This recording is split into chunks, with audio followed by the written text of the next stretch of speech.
first thing I want to say is congratulations to Dalton Reisner. I mean, being the Walter Payton Man of the Year nominee for us is unbelievable. Our whole team does so much for this community. I think one great thing about Dalton is that he's been our rock in the offense. I think he hasn't missed a game yet, and so we're so grateful for that. But then all the stuff that he does off the field is absolutely incredible, along with our entire team. So very much congratulations to him. All right, let's get to that injury report. We got Dakota Allen. He's got a hamstring. He will not practice.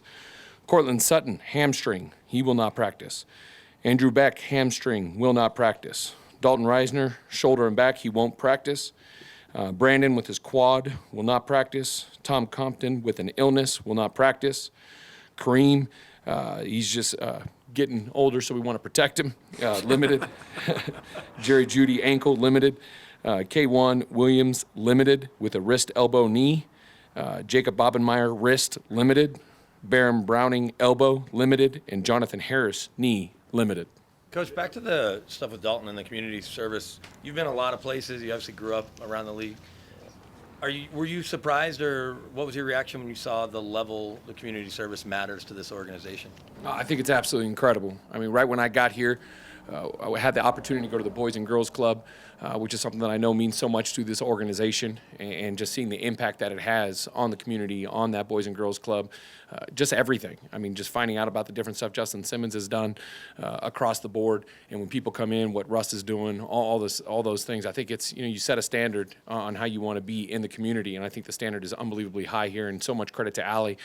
She does a great job with all of our players. With Brandon not practicing today, what's the concern level for him this week, and do you have to bring in another kicker this week? Right now, no.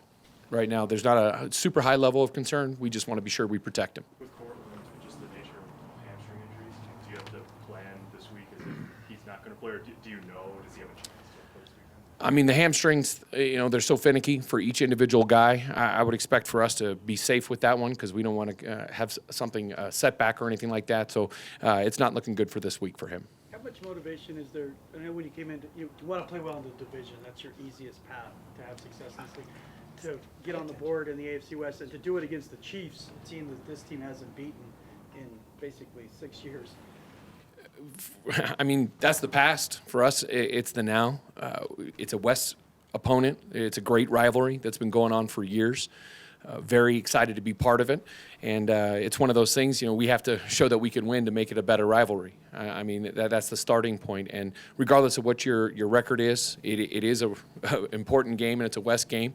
So we'll take it that way. We've been in a lot of games, and we got to continually battle. It's going to be a great test for both sides of the ball, all three. Mahomes leading the league in passing yards and passing touchdowns. Does he look as good to you as he's looked in his career? Better. He is playing at an unbelievably high level. Whether he's hitting things in rhythm or he's breaking the pocket, it's incredible. The different plays that he makes showed the team. There was one, it was 3rd and 17, and everybody was covered, and he was able to scramble and get, I think, about 18, 19 yards. So he's just in that mindset of he's just playing out of his mind, whether it's the proper play or whether it's in rhythm or he's going to make plays with his feet. So, I mean, he looks to me to be an MVP. I mean, he's unbelievable. Nick Benito only had one snap this previous game. What does he have to do to get back in the rotation?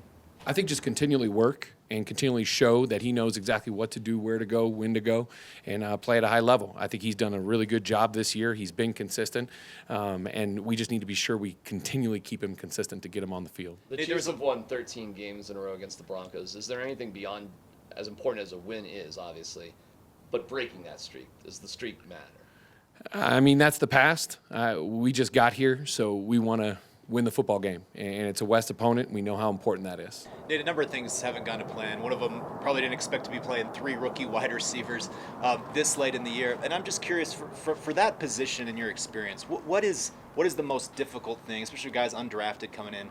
What's just the most difficult aspect for a rookie to kind of learn and get better at in that first year at that position? I mean, that's a great question. I think that's, all 3 of those guys, first, I want to be sure they get so much credit for coming in here and going out there and competing. I mean, you got Jalen, you got Brandon, you got Montrell, guys that, they've bright-eyed when they first got here, didn't know where they were going to be, and now they're about to go play versus the Kansas City Chiefs at home, which is a very big step stage. And these guys have worked hard. Coach Azani has done a great job getting them up to speed.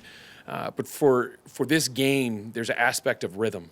You know, every quarterback is a little bit different. Every wide receiver is a little bit different. You have to figure each other out and feel that rhythm.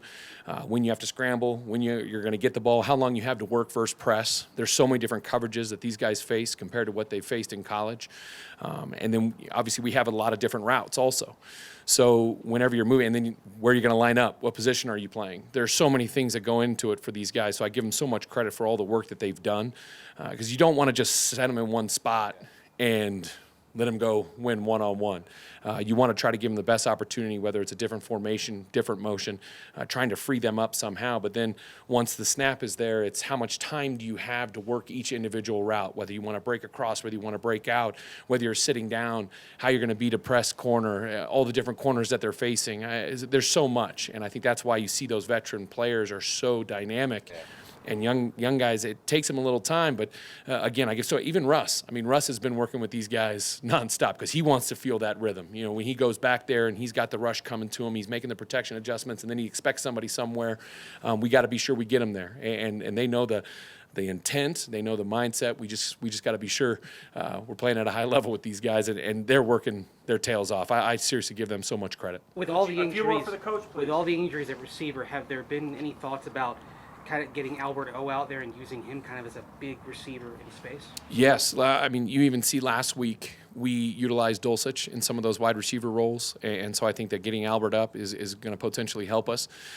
We got to, it's all hands on deck. We got to get everybody out there to see what they can do and find the matchups that we can and get that rhythm with however we can. Coach, speaking of tight ends, you used a lot of multiple tight end sets in this past game. Is that something that you can continue to build on and use this week coming up? And did Russ benefit from that, do you think? I think he did. I think there was some good stuff that we did. It gives you a different look, both in the run game and the pass game and the play pass world. So there's so many different things that you can do there.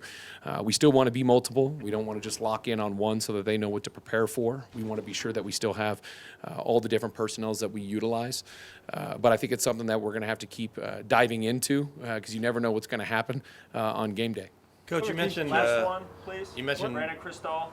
Zach Azani. He's the one holdover on the staff, and you didn't really know him. And I think you told us receiver is the hardest position in this offense. So how's it been working with him and getting your messages communicated through him? He's been awesome. I mean, he's really been great. An amazing asset for us. He knows a lot about this division. He's been here for a long time. He knows a lot about the players. And I'll tell you, he's kept his head down, and he's continually worked with all the different guys that we've had in there. And I give him so much credit to work with these rookies extra and do as much as he possibly can to help them. And they've embraced him. And, it's a learning experience every day for these guys. And Zach has done a really good job for us. Thank you very much, Coach. Thank you all. Thanks, Coach.